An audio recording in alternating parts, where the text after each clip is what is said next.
Hello students, hope that you have studied the test for absolute convergence given. First one is the limit comparison test. For absolute convergence, it is called the limit comparison test 2. Then you have Cauchy's root test. Scientist name kuda ചേർത്ത് പഠിക്കുക. And D'Alembert's ratio test. D'Alembert's ratio test ന്റെ theorem ആണ് പറഞ്ഞിരുന്നത്. Cauchy's root test ലെ പോലെ അതിനെ നമുക്ക് limit ഉപയോഗിച്ച് ടെസ്റ്റ് ആക്കാം. അത് സെയിം ആണ്, അതുകൊണ്ട് അതിന്റെ പ്രൂഫ് ഞാൻ ഇട്ടിട്ടില്ല. സെയിം ആയിട്ട് തന്നെ നിങ്ങൾക്ക് എഴുതാവുന്നുള്ളൂ. നോട്ട്സിൽ പ്രൂഫ് ഉണ്ട്. ഇത്രയും കംപ്ലീറ്റ് ചെയ്ത് കഴിയുമ്പോൾ നമുക്ക് ഇന്റഗ്രൽ ടെസ്റ്റിലേക്ക് വരാം. ഇന്റഗ്രൽ ടെസ്റ്റ് എല്ലാ ഫംഗ്ഷൻസിനും അപ്ലൈ ചെയ്യാൻ പറ്റുന്ന ടെസ്റ്റ് അല്ല. ഇന്റഗ്രൽ ടെസ്റ്റ് ഡിക്രീസിങ് ഫംഗ്ഷൻസിന് അപ്ലൈ ചെയ്യാവുന്നതാണ്. ഡിക്രീസിങ് ഫംഗ്ഷൻസിന് മാത്രം അപ്ലൈ ചെയ്യാവുന്ന തരത്തിലാണ് ഇന്റഗ്രൽ ടെസ്റ്റ്. പോസിറ്റീവ് ഡിക്രീസിങ് ഫംഗ്ഷൻസിന് അപ്ലൈ ചെയ്യാവുന്ന ടെസ്റ്റ് ആണ് ഇന്റഗ്രൽ ടെസ്റ്റ്.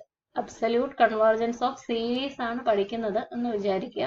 ഇന്റഗ്രൽ എന്ന് പറയുന്നത് ഫംഗ്ഷൻസിന് കണ്ടിന്യൂസ് ആയിട്ട് ഉപയോഗിക്കുന്ന ഒരു ഓപ്പറേഷൻ ആണ് എന്നുള്ളതും ഓർക്കുക. ഇതിനെ തമ്മിൽ എങ്ങനെ കമ്പൈൻ ചെയ്യുന്നു എന്ന് നമുക്ക് കാണാം. Integral test says that if f is a positive decreasing function on t greater than or equal to 1, that is, we let f be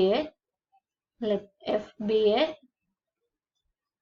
positive decreasing function. നമ്മൾ സീരീസ് ഡിഫൈൻ ചെയ്യുന്നത് സീരീസിന്റെ ആദ്യത്തെ ടേം x1. അപ്പൊ function പറയുമ്പോൾ ഫംഗ്ഷന്റെ 1ലെ value ആണ്. Function on the set t such that real numbers t with t greater than or equal to 1. Series തുടങ്ങുന്നത് x1 എന്നുള്ള ടേമിലാണ്, അതുകൊണ്ടാണ് അവിടെ തുടങ്ങി ഇത് പറഞ്ഞിരിക്കുന്നത്. പക്ഷെ ഇന്റഗ്രൽ പറയാൻ സീരീസിന് നമുക്ക് 1, 2, 3 x1, x2, x3 അങ്ങനെ മതി. അത് ഫംഗ്ഷന്റെ വാല്യൂസ് ആയിട്ട് തന്നെയാണ് കണക്കാക്കുക. ഇതിന് കറസ്പോണ്ടിങ് ആയിട്ടാണ് ഫംഗ്ഷൻ പറയുക. പക്ഷെ ഇന്റഗ്രലിന് നമ്മൾ സെപ്പറേറ്റ് ആയിട്ടുള്ള പോയിന്റ്സിലല്ല, കണ്ടിന്യൂസ് ആണ്. അപ്പൊ 1 തുടങ്ങി മുഴുവൻ വേണം. Series 1, 2, 3 etc. up to infinity and the corresponding integral is calculated from 1 to infinity. Integral 1 to infinity, 1 തുടങ്ങി ഇൻഫിനിറ്റി വരെ ഒരു പോയിന്റ് പോലും കളയാതെയാണ് എടുക്കുക. അതുകൊണ്ടാണ് if be a positive decreasing function in the set of reals greater than or equal to 1 എന്ന് നമ്മൾ പറഞ്ഞിരിക്കുക. then series ആണെങ്കിൽ ഈ പറഞ്ഞ സെറ്റിലെ ഇന്റഗ്രൽ വാല്യൂസ് മാത്രം നമുക്ക് മതി. then the series sigma k equal to 1 to infinity. സീരീസിനെ ഞാനൊരു ഫംഗ്ഷൻ ആയിട്ട് എക്സ്പ്രസ് ചെയ്യാണ്, f of k.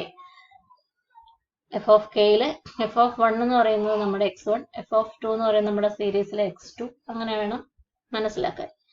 അതിൽ നിന്ന് x1, x2 അതിൽ നിന്ന് ഫംഗ്ഷൻ ഉണ്ടാക്കിയതാ. x of 1, x of 2 denote f of 1, f of 2 etc. അപ്പൊ മറ്റു പോയിന്റ്സിലും ജനറലൈസ് ചെയ്ത് ഫംഗ്ഷൻ ഉണ്ടാക്കി. then k equal to 1 to infinity f of k converges ഇത് സീരീസ് കൺവേർജസ്. ഇവിടെ ഇന്റഗ്രൽ പോയിന്റ്സിലേ ഉള്ളൂ. if and only if the extended function extend ചെയ്യുന്ന എങ്ങനെയാ?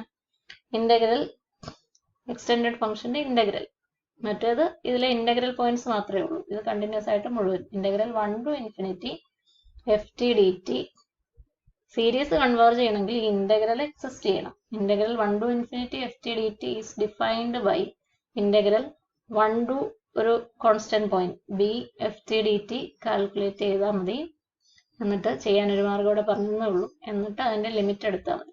1 to infinity പോകണം, limit b tends to infinity കൊടുത്താൽ മതി. ഇൻഫിനിറ്റി കാൽക്കുലേറ്റ് ചെയ്യാനുള്ള ബുദ്ധിമുട്ടുള്ള ചില സ്ഥലത്ത് ഇങ്ങനെ നമുക്ക് ഇന്റഗ്രലിനെ വാല്യുവേറ്റ് ചെയ്യാം. അപ്പൊ ഈ ഇന്റഗ്രൽ എക്സിസ്റ്റ് ചെയ്യുന്നുണ്ടെങ്കിലാണ് നമ്മളുടെ സീരീസ് കൺവേർജന്റ് ആണ് എന്ന് പറയും. രണ്ടു തരത്തിലും സീരീസ് കൺവേർജന്റ് ആണെങ്കിൽ ഇന്റഗ്രൽ ഉണ്ട്, ഇന്റഗ്രൽ ഉണ്ടെങ്കിൽ സീരീസ് കൺവേർജന്റ് ആണ്. രണ്ടു വശത്തേക്കും ഉണ്ട്. ഇഫ് ആൻഡ് ഓൺലി ഇഫ് എന്നാണ് പറഞ്ഞിരിക്കുന്നത് എന്ന് ഓർക്കുക. ഇതിനൊരു അടുത്ത പാർട്ടും കൂടെ ഉണ്ട്. അത് സീരീസിന്റെ പാർഷ്യൽ സംസിന് ഒരു ലോവർ ബൗണ്ടും അപ്പർ ബൗണ്ടും ഇന്റഗ്രൽ ഉപയോഗിച്ച് തരുന്നുണ്ട്. അത് ഇങ്ങനെയാണ്. തിയറത്തിൽ നിങ്ങളുടെ ബുക്കിൽ കുറച്ച് എക്സ്പ്ലനേഷൻസും കൂടെ പറഞ്ഞിട്ടുണ്ട്. In case of convergence the partial sum നിങ്ങൾക്കറിയാം Sn equal to sigma k equal to 1 to n fk and the sum sigma k equal to 1 to infinity fk of the series satisfy the estimate. Integral ഉപയോഗിച്ച് അതിനൊരു lower ലിമിറ്റും upper ലിമിറ്റും പറയുന്നു. n+1 to infinity ft dt less than or equal to sn അല്ല s അല്ല s minus sn less than or equal to integral n to infinity ft dt. Convergence ഉണ്ടെങ്കിൽ ഇങ്ങനെയും എഴുതാം. Where sn equal to sn സീക്വൻസിന്റെ സീരീസിന്റെ partial sum, sequence of partial sum. sn എന്ന് പറഞ്ഞാൽ ആദ്യത്തെ n ടേംസിന്റെ.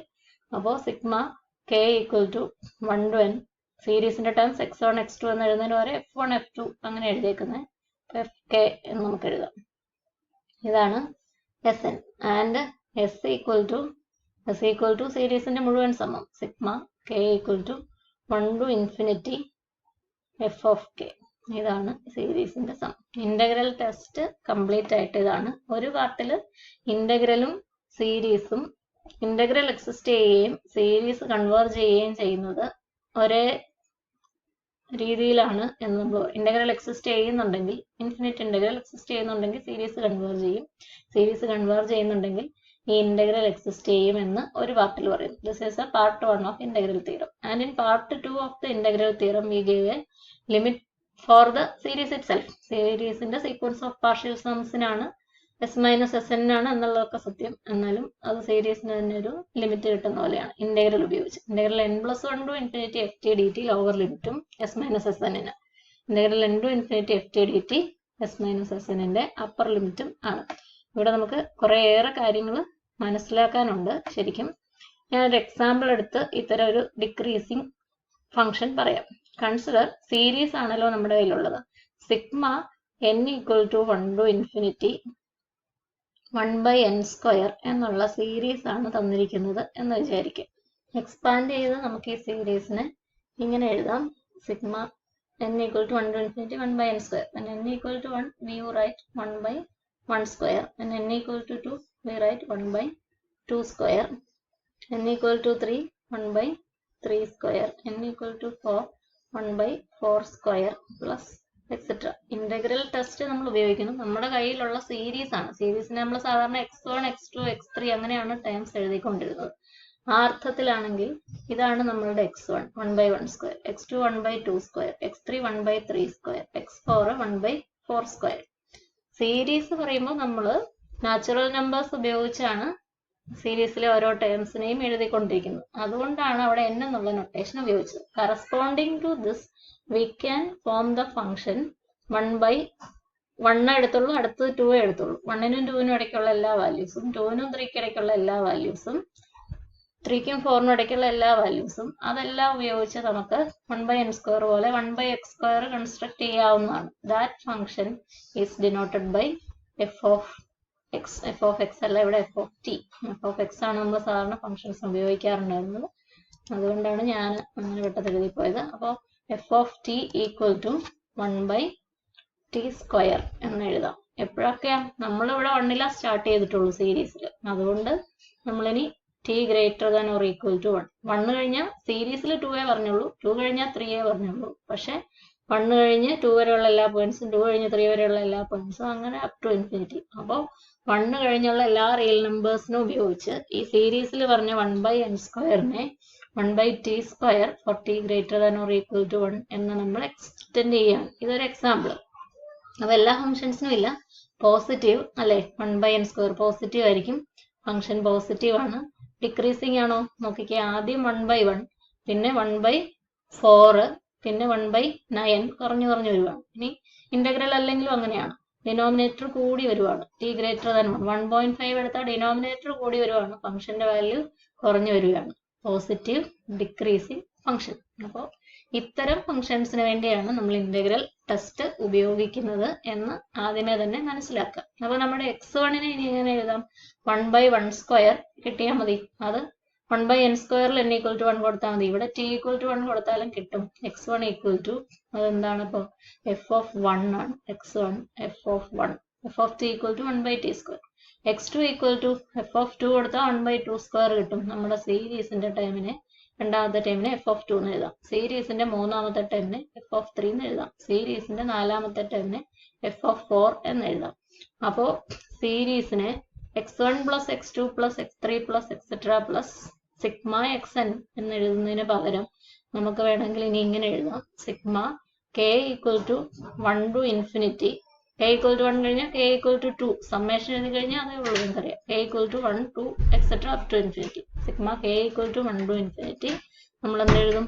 f of 1, f of 2, f of 3, etc. ഇവിടെ നിന്ന് തന്നെ എഴുതിയ t equal to 1 by t square for t greater than or equal to 1 can be evaluated for all real numbers greater than or equal to 1.